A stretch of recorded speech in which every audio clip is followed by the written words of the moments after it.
Maulan na naman dito sa amin ngayon, kaya imbes na bumili sa labas, gumawa na lang tayo ng mainit-init na pancake for today's breakfast kasama ang mga kiddos. At syempre, hindi mawawala yung pang-matcha ni nanay. So ito na yung gagamitin natin today, Magnolia Baking Mix. Ang gusto ko dito, solid siya kasi dalawang plastic bag na agad yung laman sa loob ng isang box. Perfect siya pag marami kayong kakain o gusto mo may extra pang merienda mamaya. Nilagay ko lang lahat dito sa bowl yung dalawang laman ng baking mix, dalawang itlog, kunting mantika, tapos isang basong tubig. Simple lang talaga, halo-halo lang hanggang mawala yung buo-buo at maging smooth yung butter.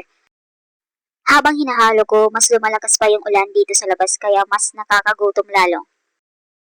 Painit lang tayo ng pan tapos lagay na yung butter. Hintayin lang natin hanggang magkaroon ng bubbles sa ibabaw bago baliktarin para fluffy talaga yung pancake.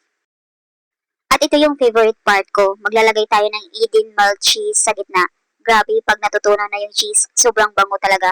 Parang mas lalo kang ginugutom habang nagluluto. Tingnan nyo naman yung kinalabasan niya, golden brown sa labas tapos cheesy sa loob. Perfect na perfect pang breakfast, lalo na ngayong maulan at malamig yung panahon. Soft na fluffy pa yung pancake, kaya pati mga bata gustong gusto.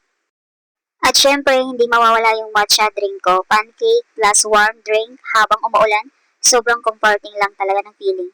Minsan yung simpleng pagkain sa bahay, yun pa yung pinakamasarap lalo na pagkasama mo family mo.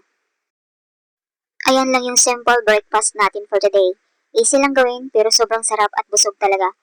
Try nyo rin to lalo na pag maulan at gusto nyo ng mabilis na almusal or merienda. Kain tayo!